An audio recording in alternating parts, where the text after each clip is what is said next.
23 aprel 9-cu sinif imtahan, buraxılış imtahanının ingilis dili suallarının izahı. 13-cü suala baxırıq. 13-cü sualda bizdən passive voice olan variant seçməyimizi istəyir. Burada doğru cavab D variantıdır. Obyektimi tapdım. Sandwich zamanım keçmiş zamandı. Onun to be'si isə was'du. Ondan sonra feilimin 3-cü hissəsi eaten'dı. Ondan sonra isə cümlənin yerdə qalan hissəsi sandwich was eaten for breakfast. D variantı doğru variantdır. 14-cüdə isə Rosie telefonda kimi ilə danışır? Burada kim olduğuna görə who'nu seçəcəyik. Cavabında isə Miranda ilə danışır olacaq.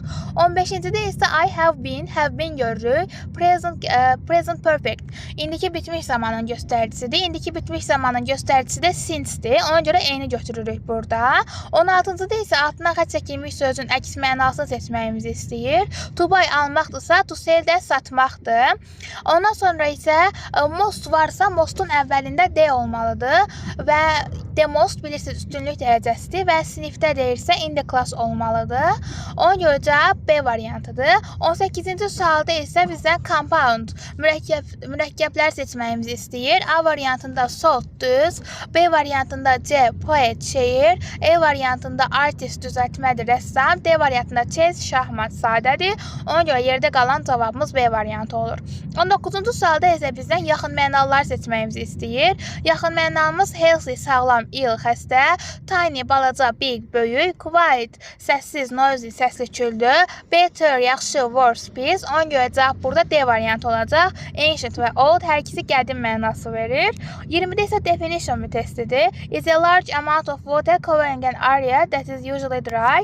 Deyir ki, çoxlu bir su həmişə quru olan bir ərazini bağlayır, ərazinin üstünü tutur. Bu təbii ki, uşaqlar daşqın, floodda olur. Ground yer, garden bağça, floor döşəmə, mountain isə dağdır. Bu da uyğun olan E variantıdır. 21-ci testdə isə deyir ki, one of the women stole the research papers the library. Deyir ki, qadınlardan biri laboratoriyadan kağızları axtarmışdı, research axtarmışdı. Axtarılan kağızları uğurlamışdı. Stole. Burada laboratoriyadan olmalıdır. Laboratoriyanın içindən yox. Into yox. Cavab A variantı olacaq. 22-ci sualda isə A və D variantı bilirik ki, modal feildən sonra to gəlməz. Able to və was able to və have to feillər istisnadır. Onlardan sonra to gəlməlidir. Ona görə A, D, C, E variantını çıxırıq. Yerdə B variantı kən doğru variant olmuş olur. Deməli uşaqlar 23-cü testdə isə cavabımız D variantıdır. Yesterday'dən bunun verb 2-də olduğunu bilirik. Wrote, ondan sonra isə əgərləri sendin sonu D ilə bitibsə o verb 1-dədir, T ilə bitibsə verb 2-dədir. Deməli cavabım D variantıdır.